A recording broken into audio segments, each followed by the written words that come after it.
Have you ever stood in a room full of people, while someone you love lets you become the joke? Have you ever realized, in one quiet moment, that the person who's supposed to have your back doesn't? Because the night my wife smiled instead of defending me wasn't just embarrassing. It was the night my marriage ended.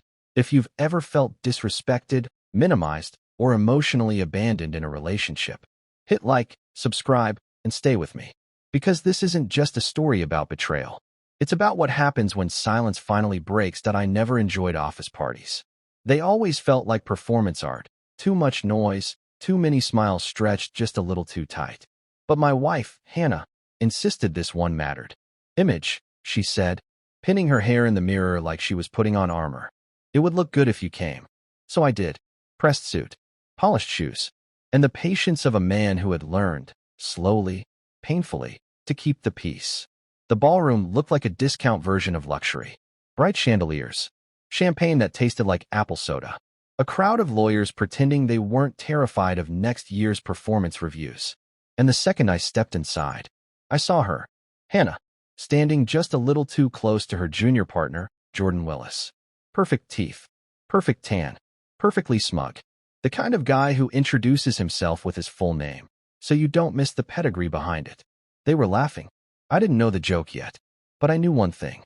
I wouldn't like it. I moved through the room, offering polite nods to people who barely noticed me. For years, Hannah introduced me the same way. This is my husband. He runs a small business. Technically true. My company had over 60 employees and regional contracts. But small fit better with the version of herself she liked to display. When she finally spotted me approaching, something flickered across her face. Annoyance first. Maybe guilt second. Gone so fast I almost convinced. And here's to the clueless husbands, he added loudly. The ones paying the bills while we take their wives to the top. The room exploded in laughter. Some hesitant, some delighted, some too drunk to understand what was happening. Every sound hit me like a slap. I didn't look at Jordan. I looked at Hannah. She wasn't laughing, but she smiled. That polite, diplomatic smile she saved for clients she secretly hated. She didn't defend me. Not a word. I set my glass down slowly.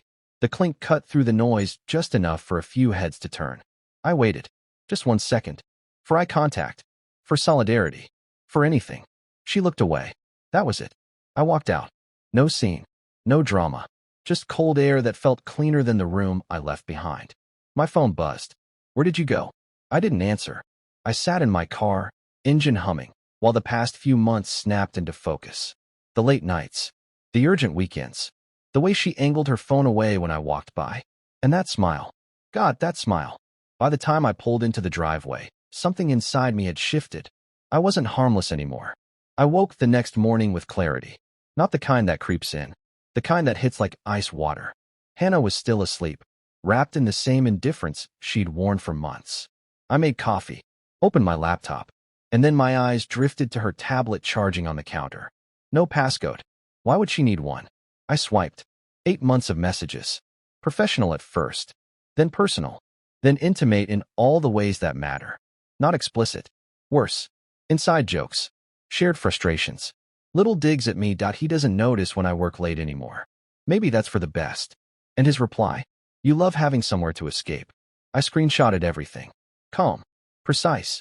When I heard her footsteps, I put it back exactly where it was. She came downstairs dressed perfectly. I have to go in, she said. Big case prep. On a Saturday. I nodded. When she left, I waited 60 seconds. Checked her. 6 months later, I stood in my own home. Quiet. Clean. A life that finally fit. At a business event, I saw her across the room. Smaller. Tired. When our eyes met, I nodded politely. Like you would to someone you used to know. And walked away. Here's the truth no one teaches you about marriage. Love doesn't die in explosions. It dies in silence. In smiles where there should be defense. In jokes where there should be respect.